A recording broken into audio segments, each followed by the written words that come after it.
My name is Ilyana Kuzhemko. I am a professor in the economics department and co-director of the Griswold Center for Economic Policy Studies. And I'm thrilled to welcome back to Princeton's campus Martin Wolf from a far too long hiatus. So Martin is as I think most of you know, the associate editor and chief economics commentator of the Financial Times London. He brings incisive and at many times witty perspective to discussions of economic developments and global affairs more generally in an increasingly turbulent and complicated world. So beyond his career at the FT, Martin was a member of the UK government's Independent Commission on Banking and is a senior economist for over 10 years at the World Bank's Division of International Trade. He's been a Forum Fellow at the World Economic Forum at Davos since 1999, and he's been a longtime advisor to many governments and international organizations on international trade and economic integration. So Martin has won many prestigious awards for his journalism, is also the author of many well-reviewed and influential books. And today we have the pleasure of hearing from him on his latest book, The Crisis of Democratic Capitalism. Just a light topic. So following his initial remarks, Martin will be in conversation with my colleague Markus Brunnermeier, Professor of Economics and Director of the Bendheim Center for Finance. And then after that, we open it up to all of you for your questions. So without further ado, Martin, thank you so much for joining us. The floor is yours. Thank you very much.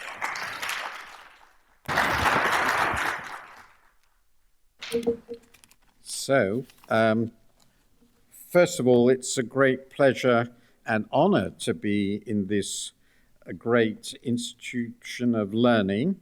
I, of course, decided, that's now well over 50 years ago, that the one thing I didn't want to be was an academic, a decision which I regard as incomparably the best of my life. But no, that's not true. It's the second best. The first best, of course, was to persuade my wife to marry me even earlier.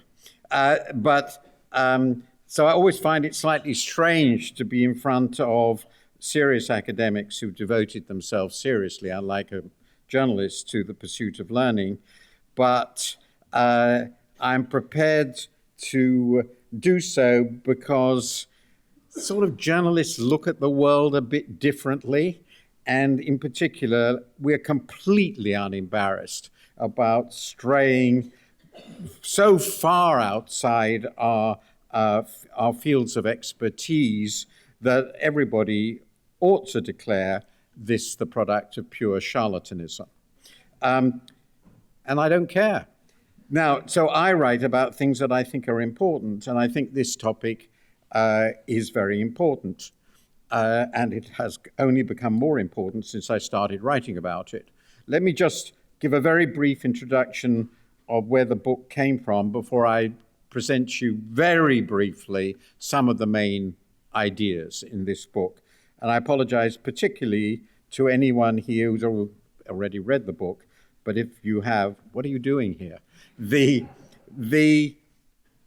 So I started writing this book, planning this book in early 2016. I don't think it's very difficult to work out why. It was the product of two things that were happening, particularly the Brexit vote in Britain and how it was conducted and where it came from, and of course the emergence of someone called Donald Trump. What happened to him?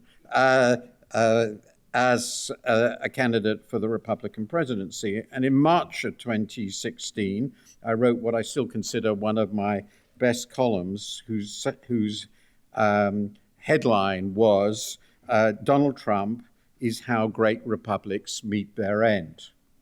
And this, I would remind you, was well before he'd even become the candidate. So what I felt is something that I hadn't expected and didn't understand was going on in countries, and of course we weren't the only one, which most people would have said were the paradigms of consolidated democracy, namely Britain and America. and I needed to try and understand what had gone on and think a little bit about what might be done about it. I now think that my analysis is incomplete, but I think it has very important kernels of truth.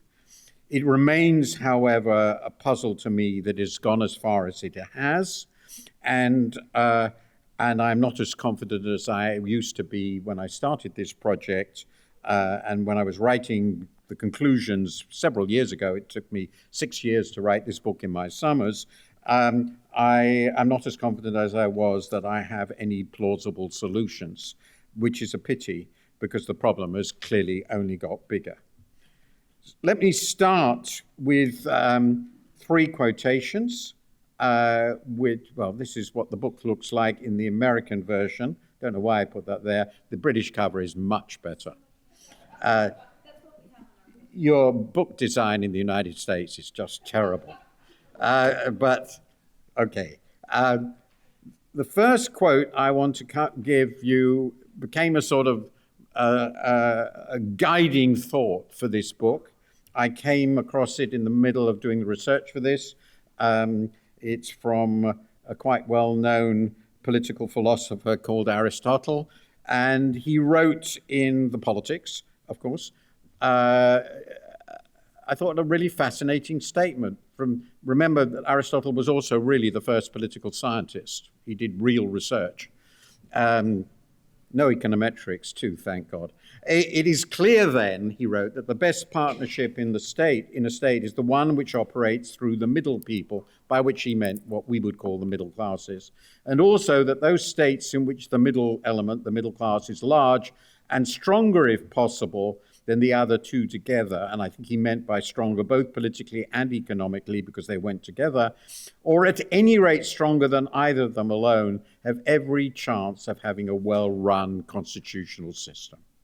And I thought about this, and the more I think about it, I think that's basically right.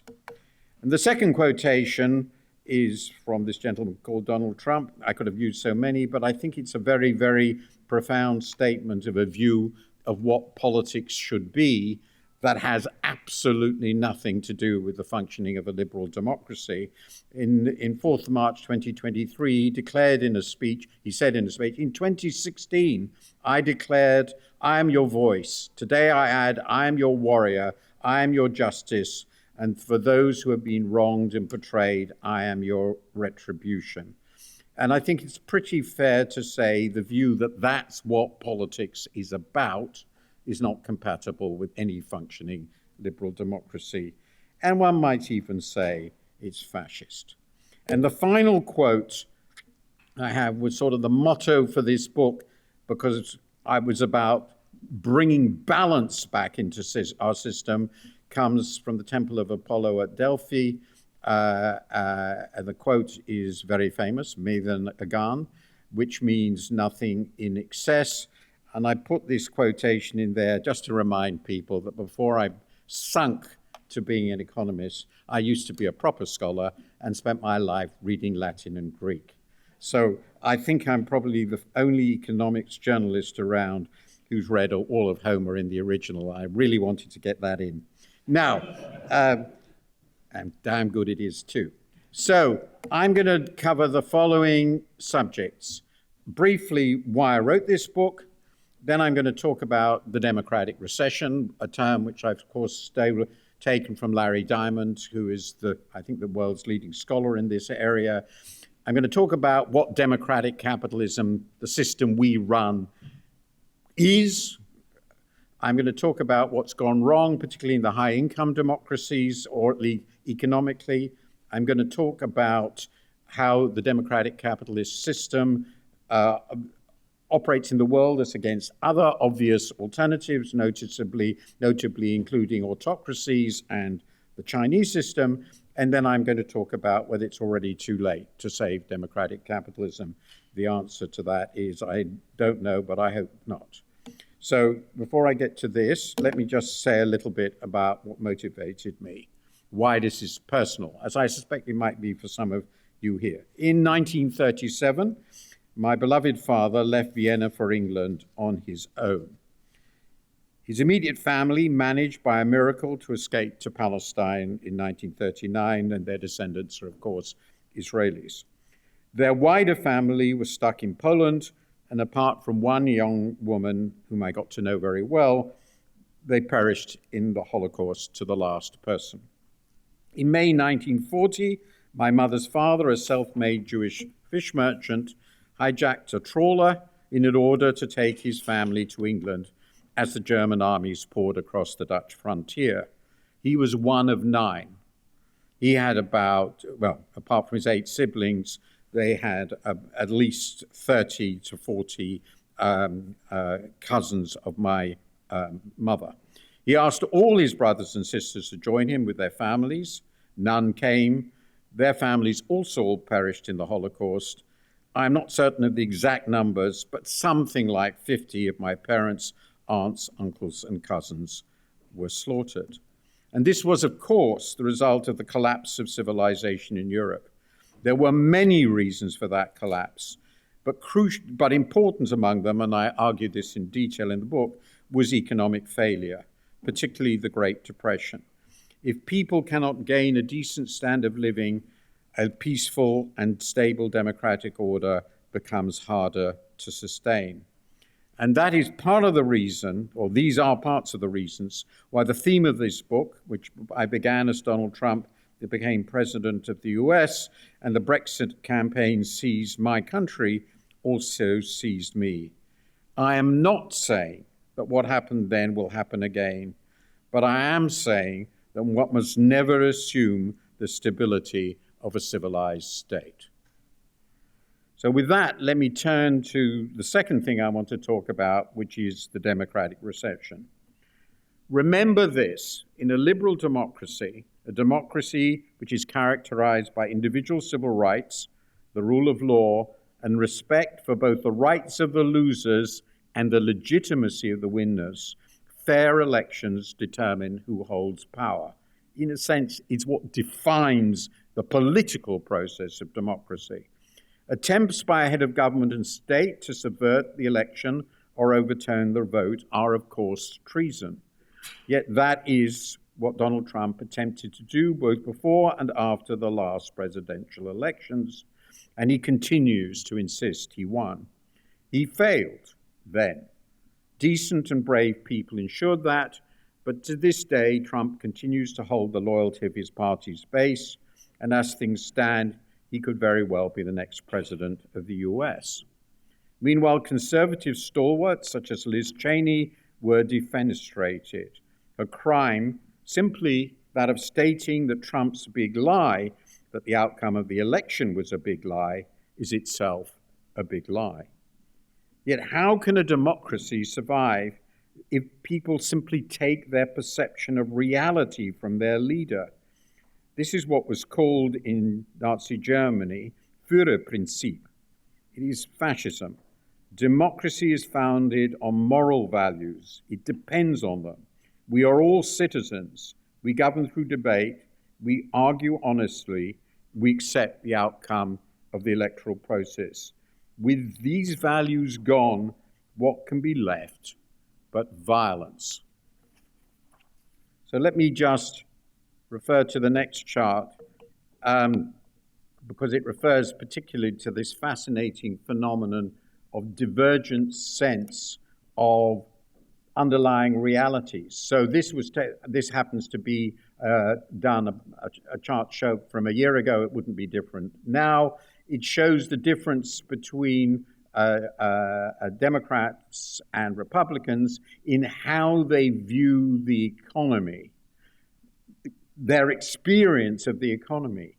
And it looks at 4 dimensions of that. I don't need to show that. And the fundamental point here is that there is a massive difference in the perception of reality of people in this country by the political party, by their political allegiance. Reality has become intensely politicized.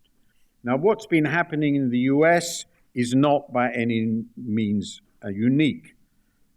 Freedom in the World 2024, from the latest report from the independent US watchdog Freedom House, published in February, stated that, and I quote, global freedom declined, by which they largely mean the sorts of processes I talked earlier as part of democracy, liberal democracy. Global freedom declined for the 18th consecutive year in 2023. The breadth and depth of the deterioration were extensive. Political rights and civil liberties were diminished in 52 countries, while only 21 countries made improvements. Flawed elections and armed conflict contributed to the decline, endangering freedom and causing severe human suffering. End of quotation. So the democratic recession noted by Larry Diamond of Stanford and the Hoover Institution well over 1.5 decades ago now looks more like a democratic depression. This decline occurred in all regions of the world, noticeably in the fragile democracies that emerged after the Cold War, but it is also observable in core Western democracies, and above all the US, far and away the most important of them all. Indeed, the country that effectively saved democracy in the 20th century, and the country that created the, on balance, startlingly successful world in which we now live. What happens if it abandons core norms of liberal democracy? And as we can see, the other great democracy, India, is doing something similar too. Where would this leave the future of liberal democracy in the world?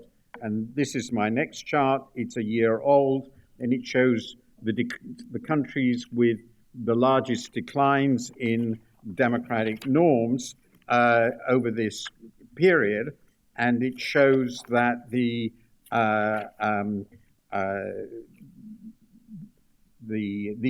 I'm not going to talk about the measures. A lot of them are very familiar to you. They are pretty obvious countries. Poland would now look a bit better, but it is striking that India and the United States are on this list, very similar declines, and the Freedom House now regards India as only a partly free country.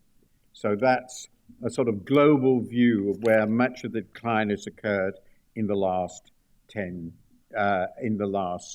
decade or so. Now let me move on to what democratic capitalism is and how it was born. According to the database I used, because it was the one available when I started this work, the Polity4 database, there were no democracies, that is to say, countries with sufficiently large electoral rolls, sufficiently wide suffrages to be counted as in any way democratic 2 centuries ago. At the beginning of the 19th century, this form of government didn't exist. Even where republican institutions did exist, the franchise was extremely restricted on the grounds of sex, race, and wealth, and essentially it was a tiny oligarchy. And this comes out quite clearly in my next chart, which shows roughly 2 things. Because I wanted to put something in economics, the progress of democracy and the progress of globalization. And I argue there is apparently some relationship between the two, and I'll explain in a minute why I think so. So if you look at this chart, the brown line shows the proportion of independent states. Obviously, that the numbers changed with the rise of, with the liberation of colonies. The proportion of states that were credibly democratic. And the late 19th century and early 20th century saw an explosion of democracies, reaching a peak of about 40% of independent states just after the First World War, when a lot of the monarchies collapsed. And this was, of course, essentially the broadening of the franchise, notably in Europe, North America, other colonies, and also a lot of South America. And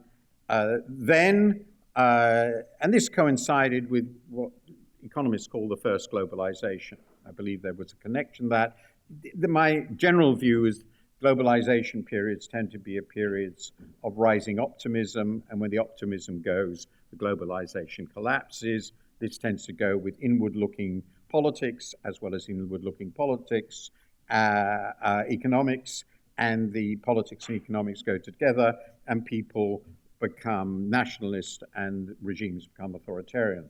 In the interwar period, of course, with the rise of fascism, Nazism, and communism, we saw a colossal collapse of democracy, which reached a nadir in the early 1940s, then a resurgence after the war as America successfully established democracies in Europe in particular, also in Japan, a long period of rough equilibrium during the Cold War, and then an explosion of democracies reaching a peak in the early part of this century.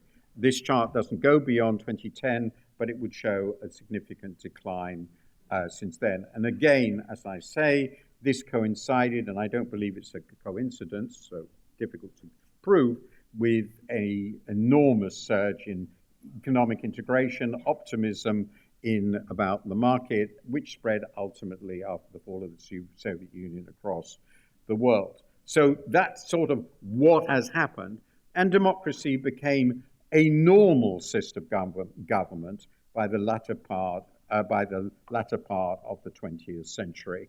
That was a colossal revolution, an extraordinary and unprecedented revolution in world history. So why did this happen? It is, after all, rather extraordinary that democratic principles were accepted by so many countries in this period.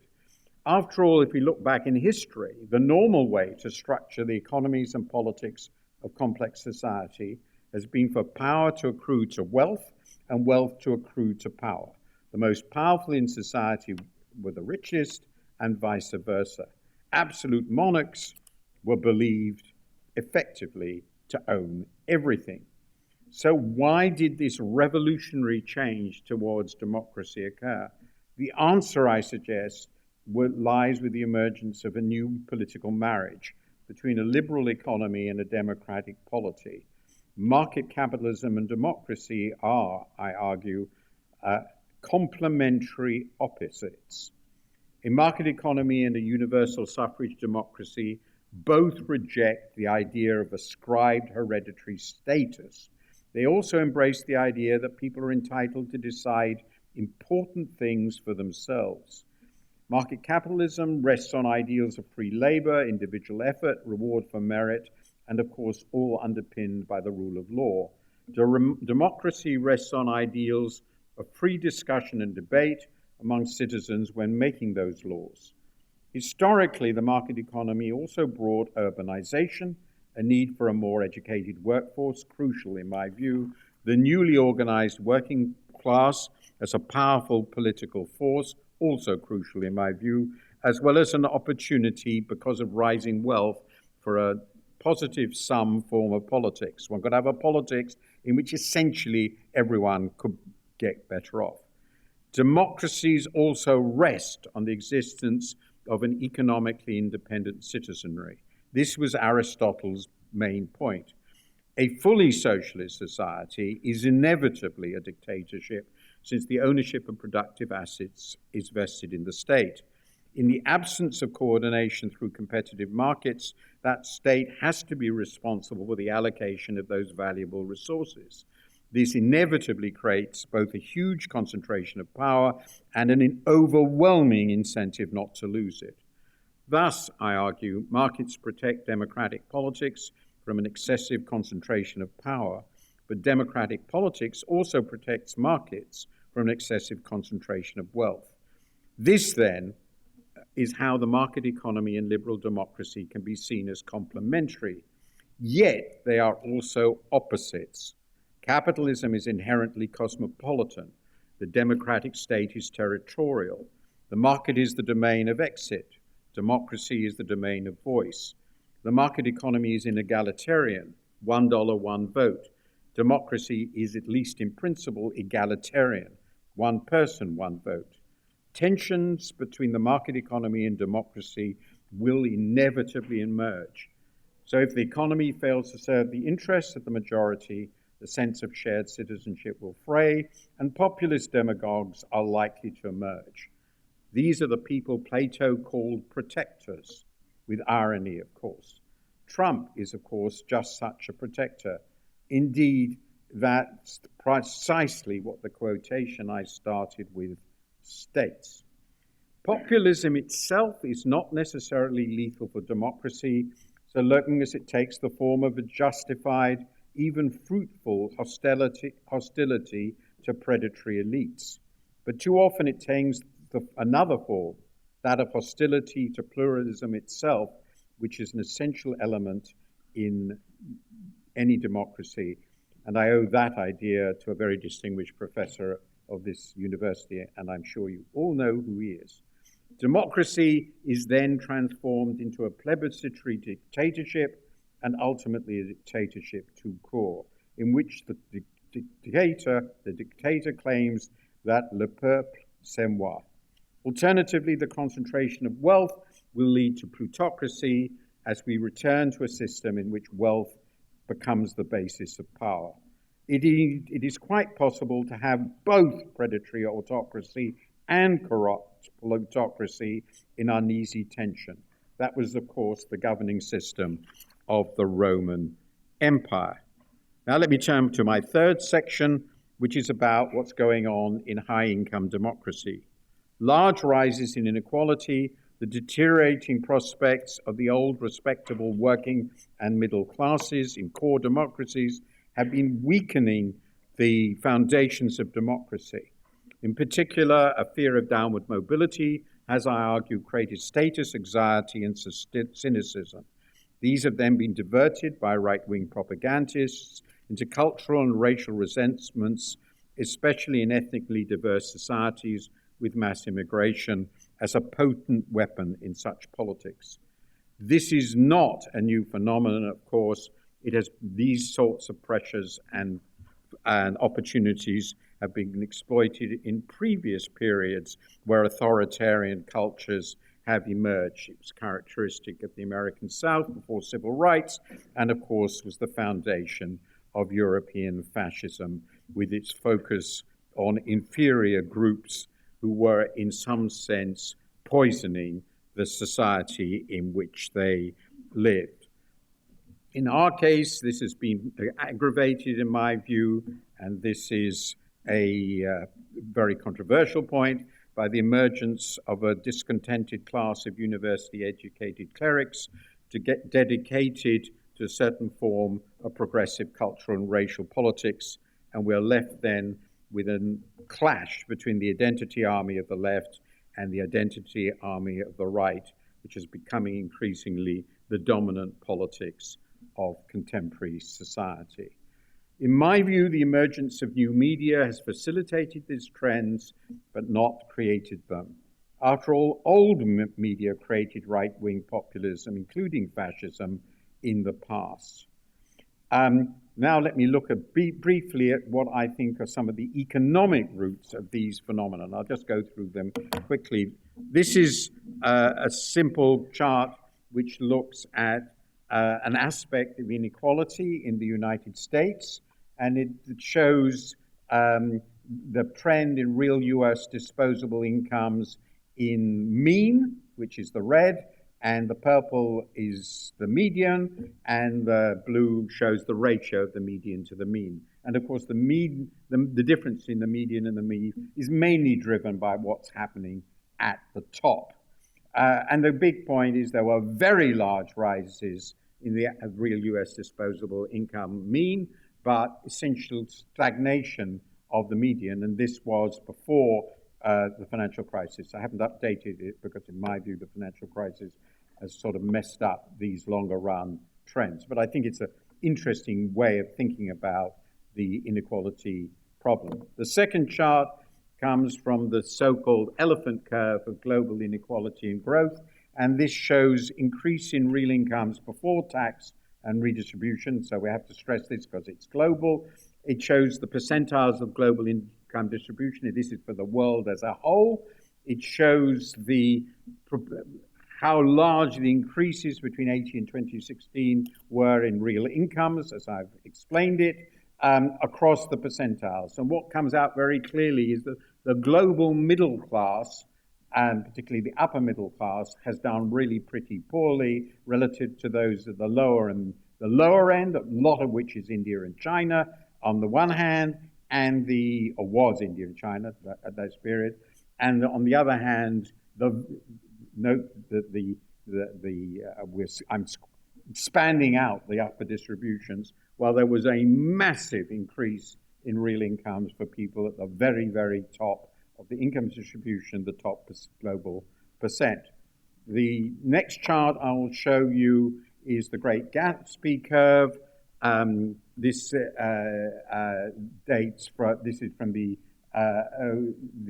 OECD, and the Gini coefficient is the original Gini coefficient at the beginning of the data set, which is from mid-80s to the early 1990s. That's the base, which you see, and the vertical axis, the intergenerational earnings elasticity, namely the relationship between, in this case, the father's income, relative income, and the son's relative income. And the general proposition here is the more unequal the society, the higher the elasticity is. That is to say, the greater extent that parental advantage is transmitted to children, with the UK and the US particularly high as relatively unequal societies. And this, I think, is the most important of these charts, because it's about deindustrialization and its drivers, and it looks from 1970 to 2023 on the share of industrial employment as a percent of total employment, and the pink column shows the decline between 1970 and 2023, and you can see dramatic declines everywhere, including Germany, though it's a higher level in Germany. In other words, the deindustrialization of employment has been a general phenomenon, far, far greater than anything that's happened to trade. And the dominant source of these, overwhelmingly dominant source, is the very, very rapid relative productivity growth of manufacturing. And in my view, the attempts to reverse that through protection are bound to fail. And the final chart I will show shows the aftermath of the financial crisis. And the key point is that across a whole range of countries, Germany and Japan with exceptions, I won't go into why, mostly because of earlier growth, the financial crisis, which I regard as a turning point politically for the legitimacy of the free market version of right-wing politics, created a devastating series of shortfalls of GDP per head and the growth of GDP head from pre-crisis trends. The US has done relatively well. Even so, GDP per head in 2023 is 15% below what it would have been if the pre-financial crisis trend had continued. And across a whole slew of countries, notably the UK, Italy, France, the declines are much, much bigger than that. The financial crisis did turn out to be a dramatic turning point in the rise of real incomes per head in our societies. And I think, in addition, that the fact that the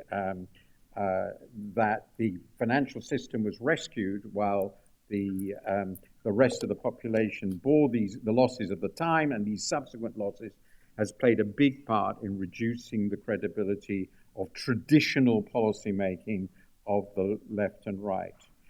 I know that many disagree with my economic perspective on what has been going on. Some argue this is mostly cultural. I would argue that culture primes people for right-wing populism, but there needs to be a trigger for it to become actual. And that's what happened, as I've argued already, in the 30s. And I believe the financial crisis and subsequent failures, the recent upsurge in inflation or another such failure, were such triggers. And the very last chart I will show before I conclude, I won't go any further, is the great issue which has become a particularly politically salient one. All our countries have become now recipients of very large numbers of immigration. Many countries have managed this reasonably well, but this has been a huge turnaround in many countries, and I don't think it's surprising that right-wing demagogues have used this as a catalyst and way of achieving support for their cause. The final thing I would like to discuss is, well, what happens to our system now? And the honest truth is, I don't know, but I remain convinced that our system is, at least when it operates well, the best. The obvious challenger is the Chinese system, but it's not, I think, one that is replicable, and though I won't argue this in depth now, it obviously has very large problems in itself because of this huge concentration of power in the hands of a very small number of people, in fact, in this case, essentially one person who can't be got rid of.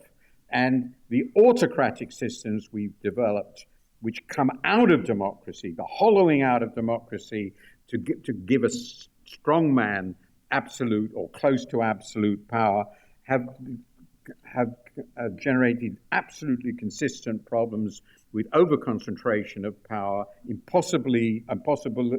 extreme difficulty in getting rid of the autocrats, and the corruption of pretty well every institution in society. So the autocrats who emerge from within democracy to seize the institutions for themselves tend to be extremely destructive. So my basic conclusion, I can't go into this anymore now, is we have a pretty large crisis. The crisis is clearly in our political systems, very deeply so. I think economics has played a significant part in this, but of course, ultimately it's done so by eroding confidence, destroying confidence in the basis of our system. There are no good alternatives except to fight to defend democracy. And my very last thought, if we are to do so, we have to reanimate and revivify the core idea of democracy, which is that apart from being consumers, producers, competitors, everything else, we are citizens. We share our society with the other citizens of our country, and if we don't feel like that and think like that, our democratic orders will not survive. They will disappear. Thank you for listening.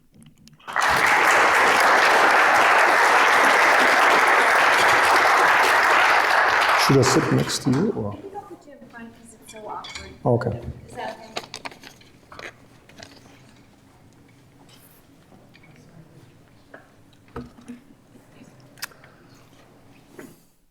Okay, thanks a lot. This was not a presentation for the lighthearted, or it was quite a sobering presentation, but I think it was also very important because it highlights how important the times are we are living for and how important the decisions are.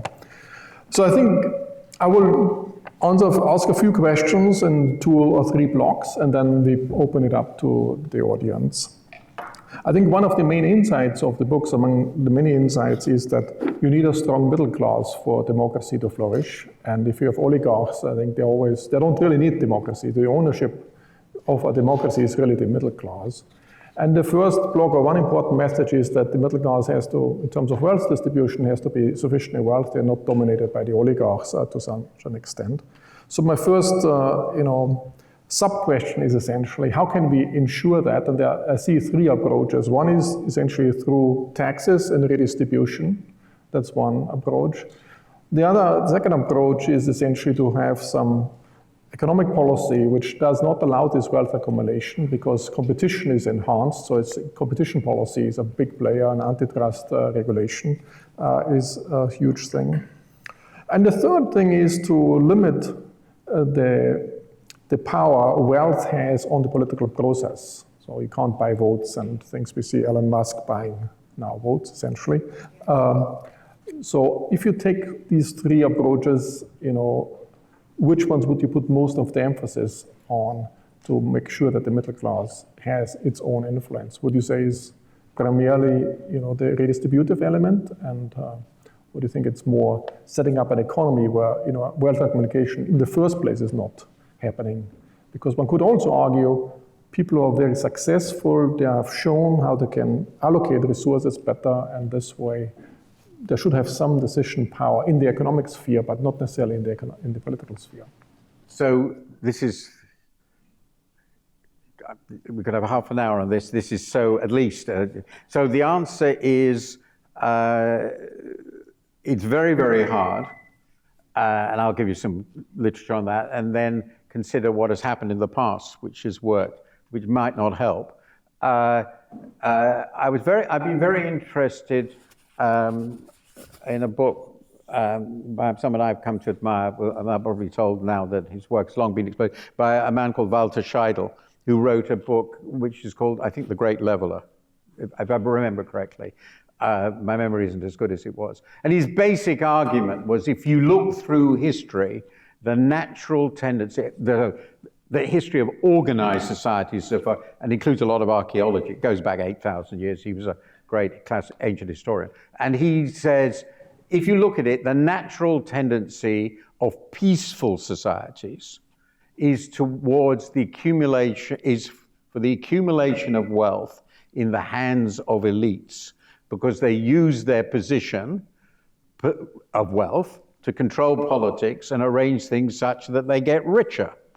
And this is an iron law, he suggests pretty well, and he has this extraordinary data which essentially argues that in many of the great empires of the past, from which there's more data than I thought, that they became simply as unequal as it was possible for them to be, because if they had been more unequal, the peasantry would have all died, and that would not have been a good idea. So that's, and so basically he says, what are the great levelers? Well, the answer is war and pandemics, real pandemics, not our sort of pandemic, ones that kill 30 or 40% of the population. But, you know, the Great Death, the Black Death turned out in European history to be the most dramatically equalizing event for probably the First and Second World War. Now that's a really depressing message, but it does seem consistent with a lot of evidence. The second point is the combination of it seems even now with all the debate about it, the combination of the two wars, the Great Depression, the policies launched in the Great Depression, notably the New Deal and so forth, and then the post-war social democratic settlements did lead to very substantial redistributions of income, partly because if you're fighting a great war, you know, you can't so easily get people to go and fight if they're being so mistreated, as it were. And so that suggests that political disaster and economic disaster, if used fruitfully, can lead to quite productive changes. I think one of our problems, I now feel, I'm sorry, I don't really mean that, I'm being facetious, that our crises haven't been big enough to generate that sort of response. They've generated facile emotional politics, not serious policy response. So that hasn't unfortunately worked, rather the opposite, as we can see at the moment. I have been quite depressed, and I'll see what happens in Britain now, by how little effect, broadly speaking, what seems to have been a rather successful economic period under President Biden, just focus on the economy, is not recognized because of this cognitive dissonance. So the things that I thought of as being a sensible ways to go seem in practice to be rather difficult. But if you wanted to do it within the context of a market economy, you'd want to do a bit of all those things. It is particularly difficult here because of the way the interpretation of the Constitution has gone on the right of money in politics, because of the way politics is mixed up with the judiciary anyway, and because the capitalist system is generating stupendous wealth. And this then leads to my final thought, which is a view I had in the book, but I've developed. We were quite lucky in terms of these effects with mass industrialization, because the creation of a huge working class, which was 40% of the employment or so, in huge factories, who had huge hold-up power and were very relatively easily organized compared to peasants, for example, created what J.K. Braith called a countervailing force.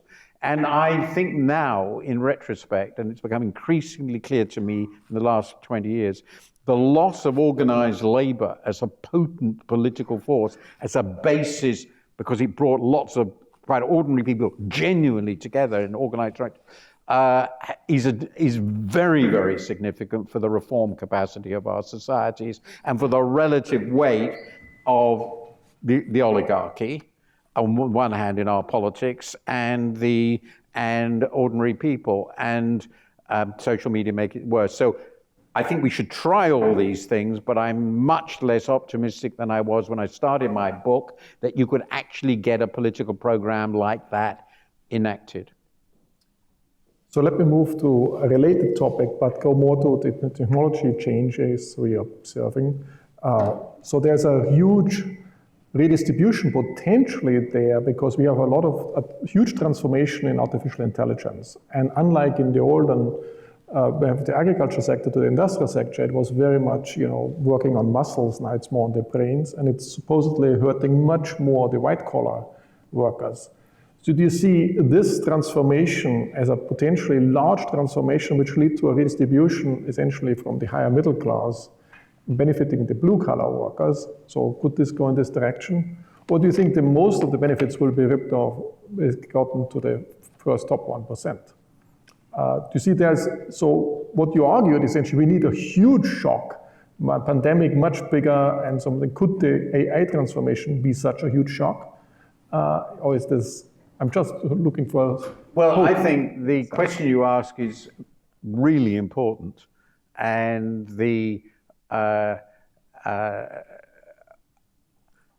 and obviously it goes without saying, I don't know what the ultimate impact on our societies in terms of productivity, so wealth levels, and the distribution will be of the AI revolution.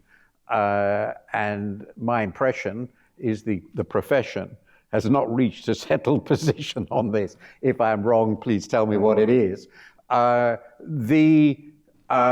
do think it is plausible that it will be equalizing as between between the blue collar and a large chunk of the white collar labor force whose jobs can be replaced by machines, and it might, in that process, increase the relative rewards of people with the sort of creative intelligence that maybe machines can't replicate.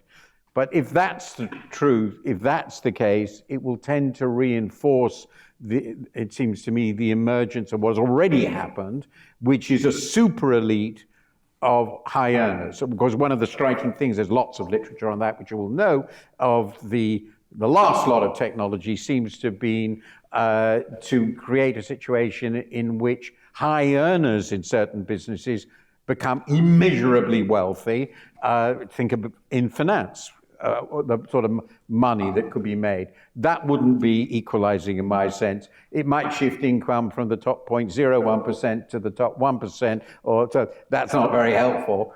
And there is a possibility that given and this is a big question, if the AI industry itself ends up as another oligopoly, a very small number of firms have the wealth to do the data centers and all the rest of it will be needed, and they therefore have, in some sense, monopoly control over how this intelligence is implemented, then it seems to me we are likely to see even more of the rent extraction that we're already seeing with the emergence of the tech sector. And that rent extraction is increasingly visibly being turned into raw political power. So if that's right, it's more of the same. But what I do think is true, you could imagine a dystopian world in which the owners of the AI can displace most of the skilled people, but they will still need servants to look after them at home because they don't want to be looked after by robots. That's not very, very attractive model either. It does seem to me that technology and the way we are operating in our society is not a help for those of us who want more equal and democratic societies. It's moving away from us, and the politics of the return of wealth as a dominant factor in politics are always against you.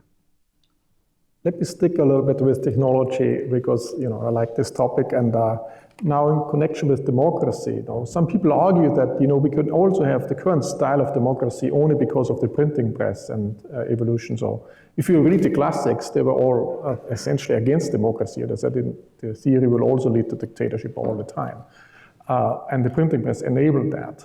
Of course, now we have new technologies which throw the newspapers out of the window and replaced with social media and other things, and artificial intelligence comes into play as well.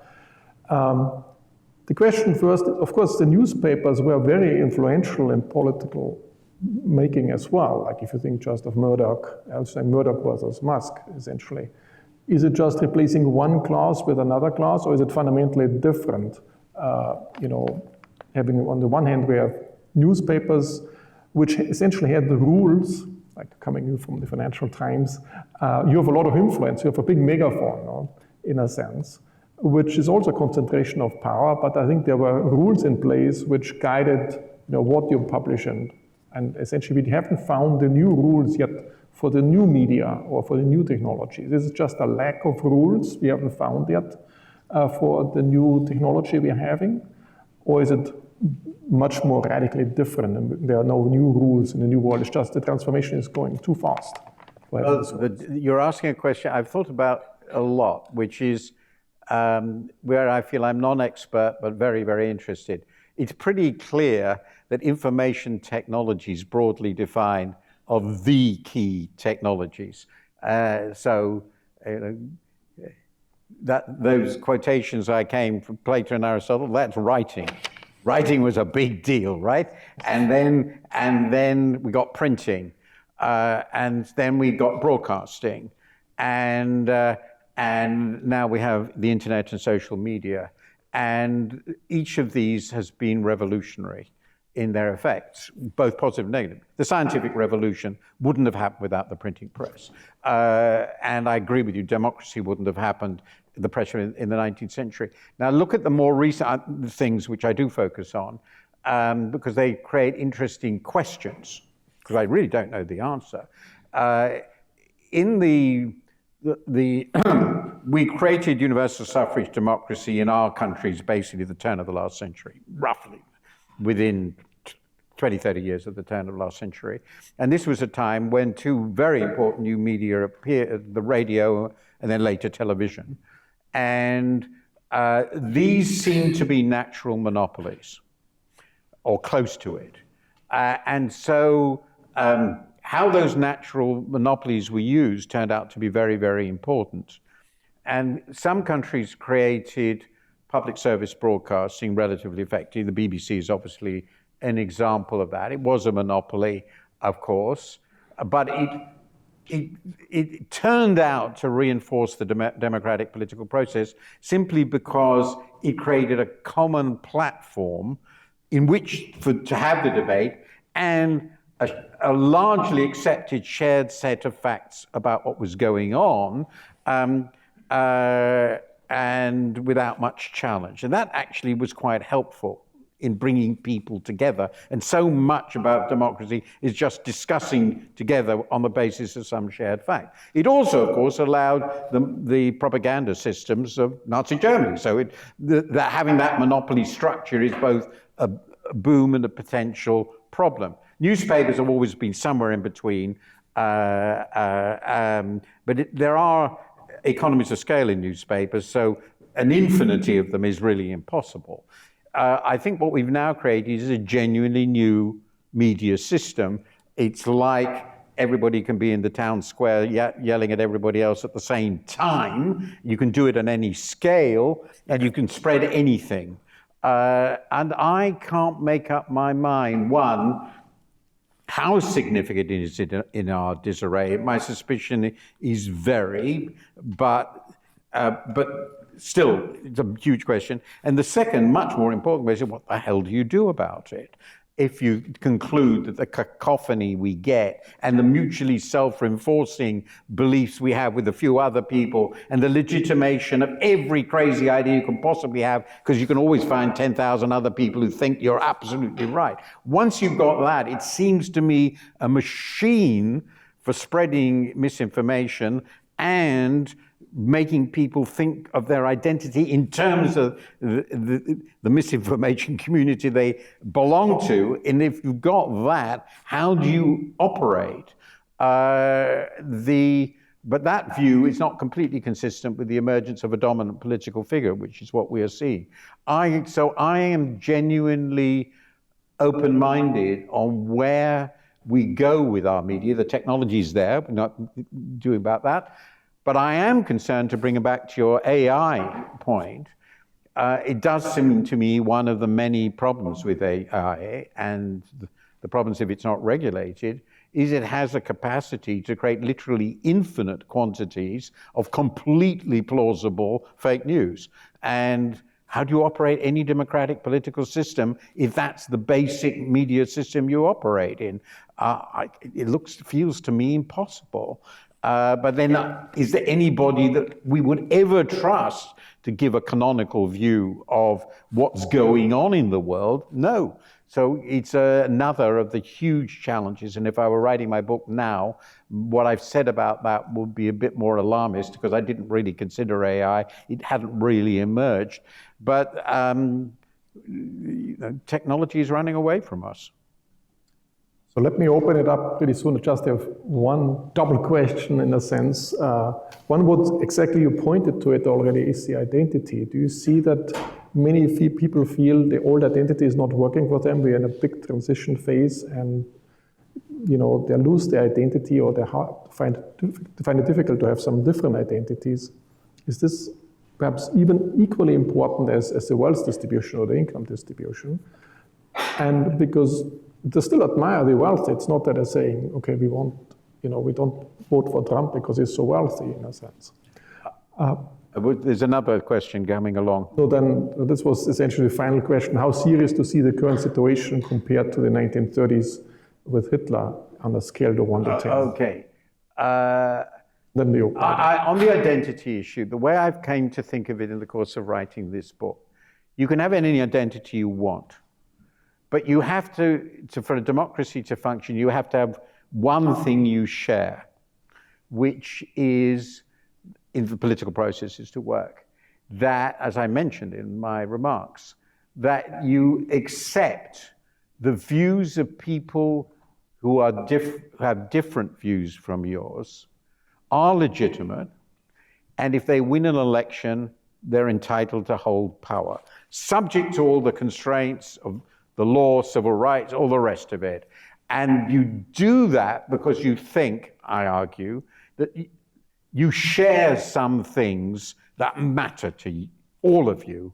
And sharing the things that matter to all of you is enough to make it possible to live with all the differences. And sometimes in our democracies, that hasn't worked. I think that's pretty obvious. Race is obviously one such divide. If you basically think that the people who are your opponents are vermin or something like that, I don't see how a democracy can operate, and it won't. I have this very famous, it's a famous remark of Winston Churchill. I was trying to explain the British concept of the loyal opposition. And there's a quote of Winston Churchill after the war, when he was Prime Minister, having Lord Attlee, his great opponent, to dinner, to lunch. And there was a Conservative MP, who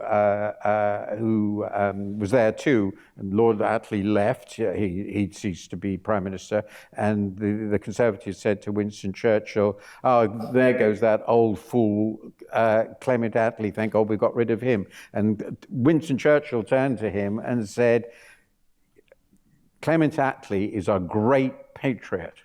Never talk about it." And that seems to me necessary if you're going to run a democracy. Now, is there any light at the end of the tunnel? Yes, the light at the end of the tunnel is that Trump doesn't mean a word he says, that none of this is going to happen because it would be all too much hard work. The people around him are never going to cajole him into doing any of these things, and everything will pass in the same ridiculous way as it did last time, and nothing serious will happen. It will be full of sound and fury, signifying nothing. And I regard that as a definite non-zero possibility, looking at the man, his age, and the way he talks nowadays, and that's the upside. The downside is even so, there are a lot of really, really important things the world has to deal with, really important things, which won't happen or will get worse. Now, if you assume that the program as outlined in, the 2025 program, is it called, that's what it's called, which I have, parts of which I've read, and other things he's said, the rounding up of every illegal alien, so what's it, 12 million, I'm told, I don't know whether this is true, just basically, these are Gulag levels, concentration camps. That would require the complete mobilization of the armed forces to do. I mean, anything like that, you're in a completely different world. And I will leave aside the fact that the trade war with Europe, the end of NATO, the handing of Ukraine over to Moscow, and endless. I'll leave aside climate and all this. That would change the world in a profound way. Now, to get to your question, I will quote what I said in a column I wrote, which turned out to be too alarmist in 2016, both of which I think are absolutely true. It's absolutely clear, let me be very, very clear, Adolf Hitler and Donald Trump are two entirely different people. Yes. I'm not a cretin, I know that. But the United States and Germany are also two entirely different countries. And Germany was a considerable power at the heart of Europe, but it wasn't the norm setter of the world.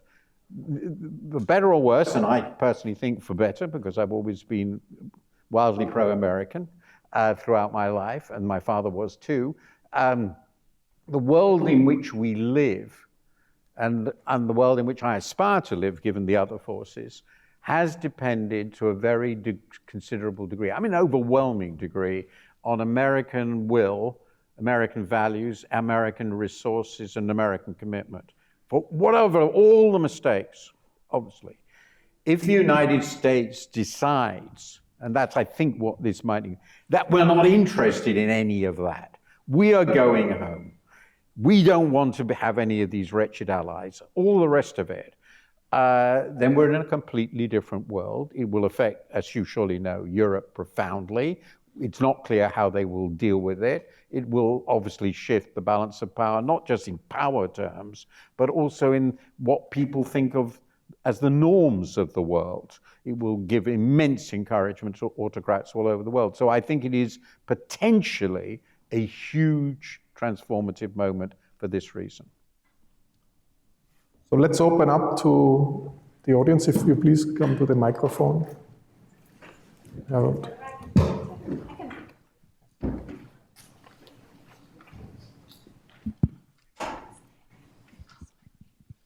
Sure. Then thank you. That was tremendously moving and very, very important. And I concur on almost everything. I was struck by the way in which you focused on Britain and the United States as the epicenter of this problem from 2016. And I wondered about your view of some of the other places where democracy either works or doesn't work. In particular, in continental Europe, so everywhere where countries had been defeated and dictatorship or vile collaboration was very much in the recent past, you got a framework, an international framework, supranational framework that was supposed and designed to constrain democracy in one way. And people think of the European Union in that way as something that constrains democracy. But it seems to me that it has some kind of measure of validity, but it's been gradually losing that capacity, and you can see it losing its capacity. Apart from the Scandinavian countries, if you look at your Gini curve and your Great Gatsby curve, where the Scandinavian countries look really wonderful, there are some other countries in peripheral Europe that have done much better in terms of democracy, I think, than many of their neighbors. And in particular, I would think of Greece, Portugal, and Ireland. And it doesn't seem to me to be altogether a coincidence that they went into a really horrible, deep crisis. And as a result of going into that crisis, they were pushed in order to think of ways in which their economy and also their politics would work differently. And they've, by and large, successfully done that. So, one question is about external constraints. And then the question is, how do you imagine external constraints for the cases you started off with? Oh, wow. So first of all, the embarrassing thing of writing a book like this, and I couldn't go beyond that in my short lecture, is that it gets out of date very, very quickly. And so you should never be a journalist, but journalists are used to the idea that your column today is fish and chips paper tomorrow. So the same is true of books like this. Obviously, if I were writing this now, I'd be very, very interested in the rise, relatively recent rise of the far right in Europe, and notably in France and Germany, which are pretty important countries. And right at the moment, Britain looks better, but I still think Nigel Farage will be the next Prime Minister of England. So let's see. I'm joking a bit. So the things are moving on, but on the whole, I would say they're not getting better. Point one.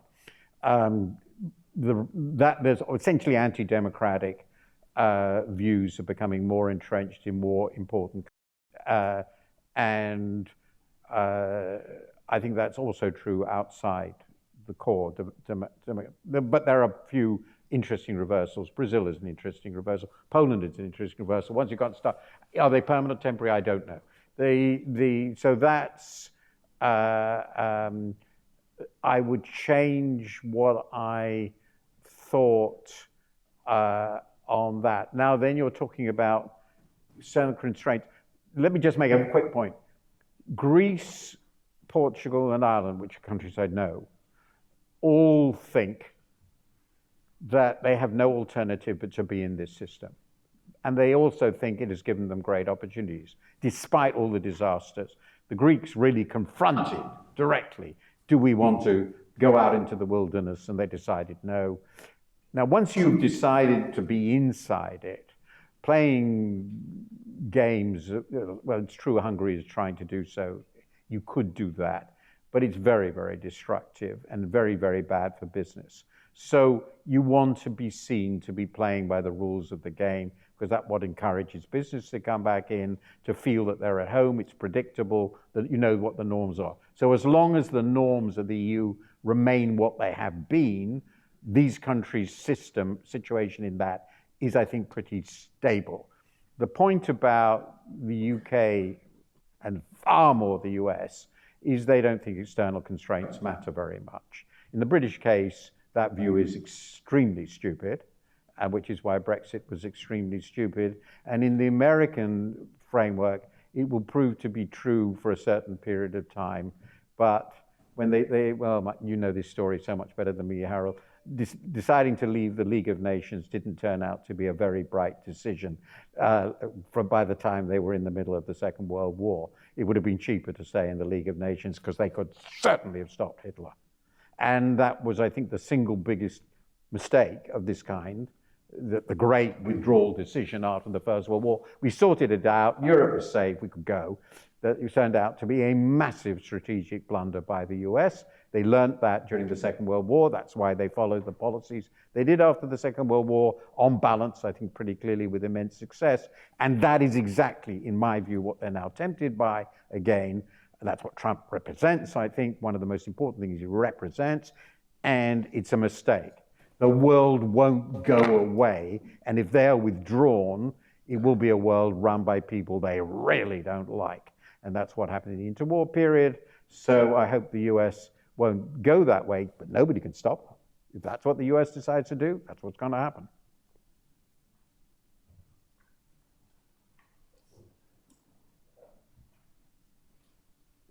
Well, thank you for that very informative presentation, but I'd like to point out that the vital principle of equal exchange of values in the marketplace is in really bad shape. We have had, let me see a few things here. Medical care in the United States, it's around 19% of GDP. It has no business being more than half of that.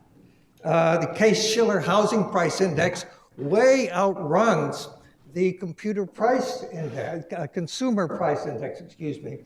That's what we call the housing bubble. And it just doesn't go away. We've got an $800 billion military budget. It's not audited. What are they doing with all that money? That's outrageous.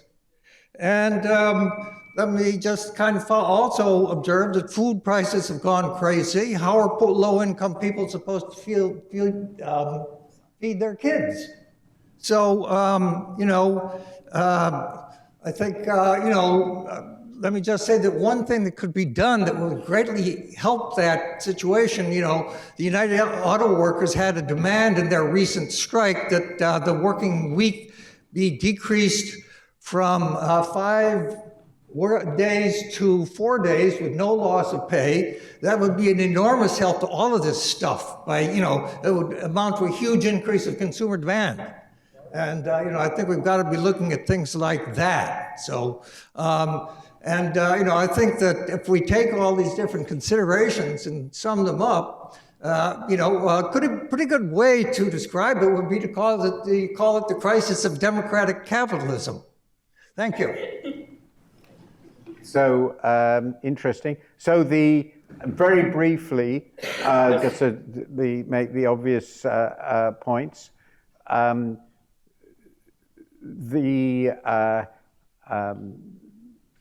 Most people in the developed world have understood. Look, nobody believes that everything should be determined by the market. Certainly not me. So that's a straw man. We all can see pretty clearly why health is a very poor product for market exchange. That's why we don't have market exchange in health. I don't follow in detail American housing practices, but in all the countries I do know, including very much the UK, the principal reason the house prices are so high is we don't allow land to be developed because it's subject to planning controls, which are political. The other areas of market distortion, those are the ones that I stress. So my view is you don't have an alternative. I won't go into the UAW demand. I think lack of demand doesn't seem to me obviously the main problem in the US at the moment, or the last 4 years, since the end of the pandemic. So a sensible view of this would be there isn't a replacement for a market system. You're going to have a market system, a completely planned system. We've tried. So the question is what the borderlines are and how it's regulated and managed. That depends on politics. Those are the political decisions. In order to make those decisions well on what those borderlines are and how the market is regulated, you need a political process that is credibly independent of people with and institutions with a very powerful position in and dependence on market outcomes. That is precisely the sort of democratic politics I want, and the main focus I have in my proposals is to try and, which actually to some extent we in Britain do, to change, very limited, not perfect, to remove money from politics, to support independent parties, many different ways, so that you can establish a political system that isn't simply a political process, which is not simply an arm of the oligarchy. But replacing the market system altogether with something else, we've tried, it's failed. So we'll have to say, that's my view. Okay? So Thank you. perhaps can we group some questions to, perhaps, ask you and then you? Martin, quick question, interested in your perspective. The challenges that you diagnose in your book and what you've discussed in your presentation today, which obviously there's a lot that goes into why we're at the state we're at. So reducing it down to one or two factors is somewhat misleading, but I'm going to do so anyway. I'm just curious to know, for the U.S. in particular, I'm struck by deindustrialization over, say, the last 30, 40, 50 years. If you look at, say, a chart of manufacturing value generated in the United States, it's generally been going up quite persistently for decades. And if you overlay that with a chart of manufacturing employment, it's been going the opposite way. It's quite striking.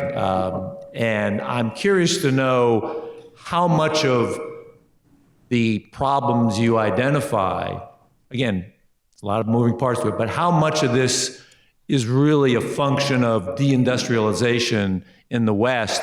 Because I think of, if you go back, again, 20, 30, 40, 50, 60 years, there was a great opportunity for a lot of people without a college education or maybe limited college education to get relatively well-paying jobs.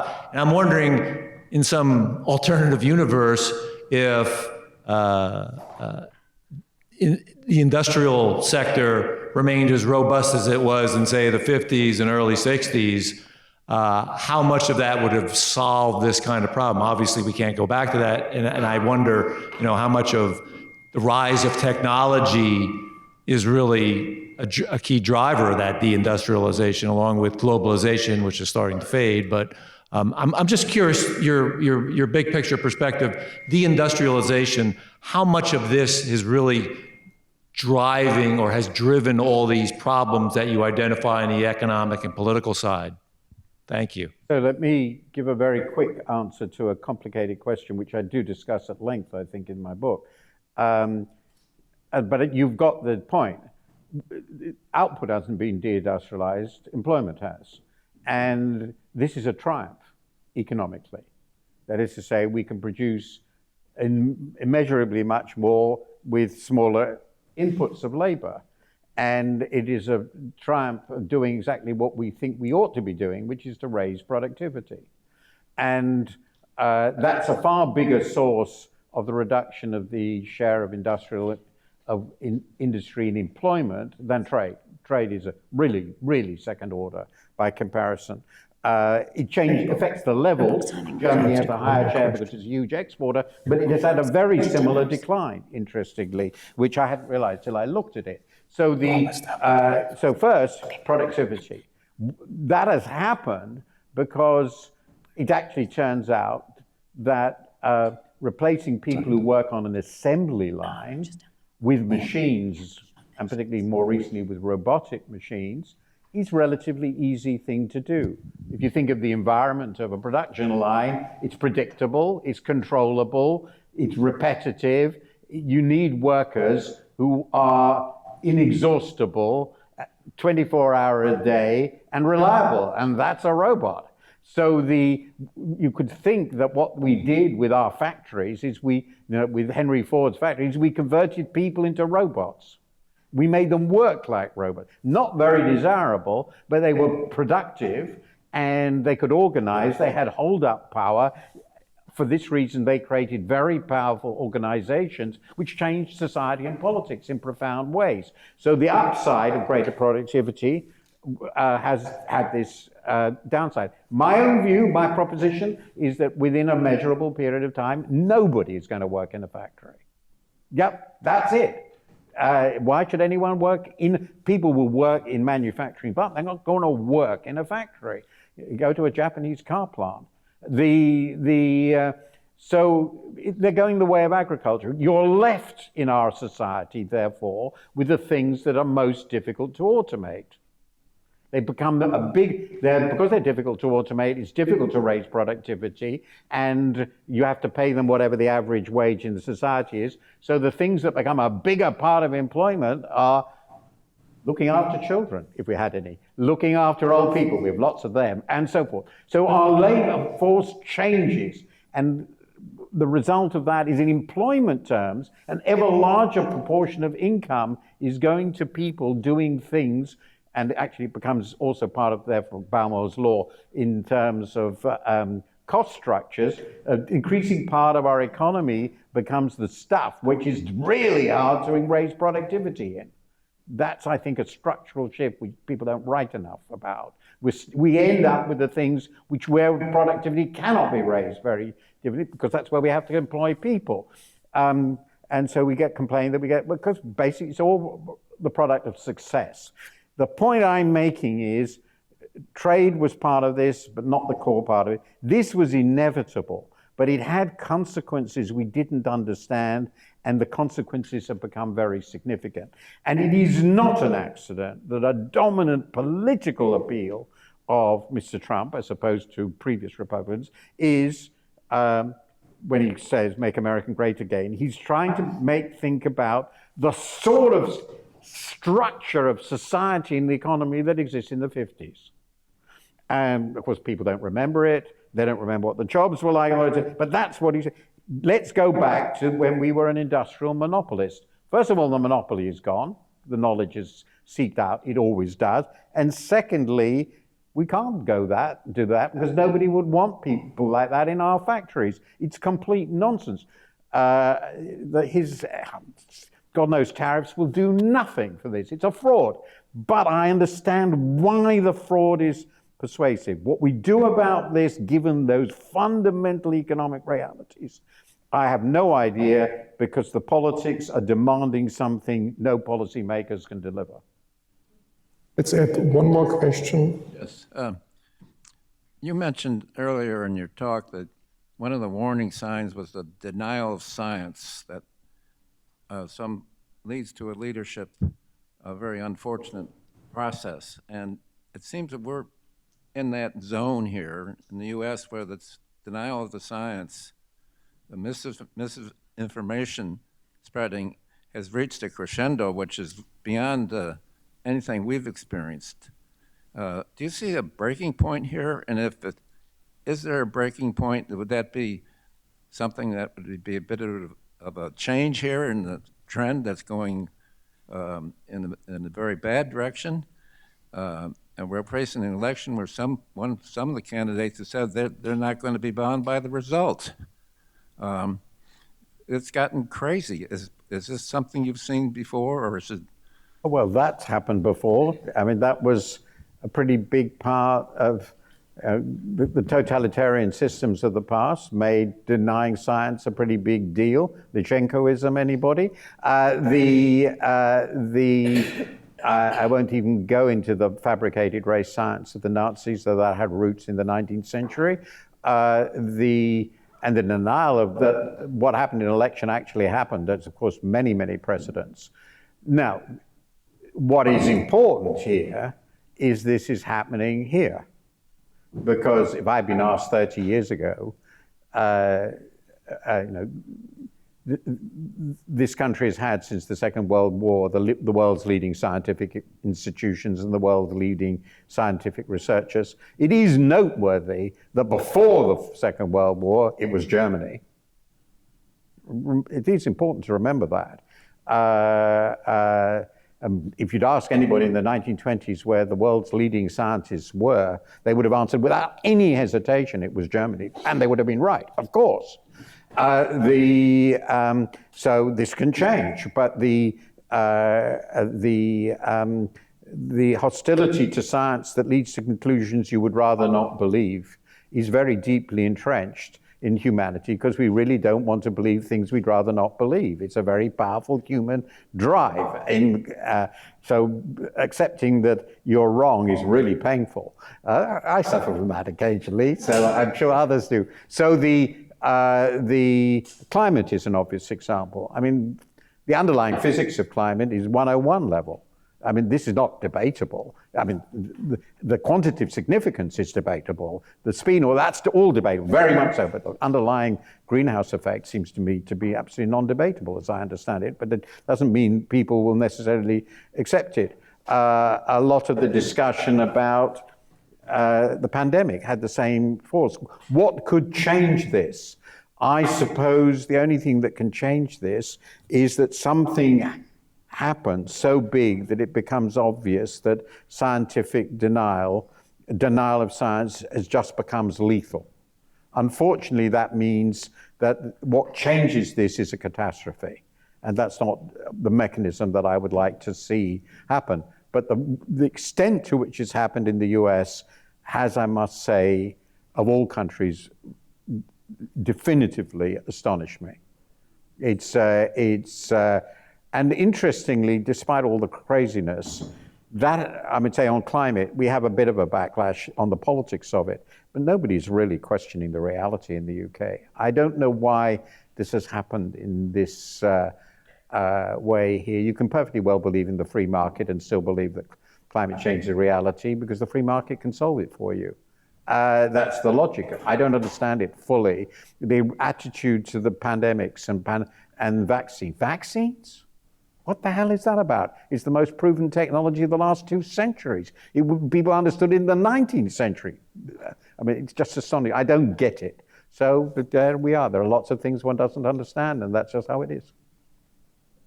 So this was not an uplifting note at the end, but let's give a bigger... But I think you have some influence to perhaps change it and influence the debate in the US as well. And but let's give a big hand of applause for that presentation.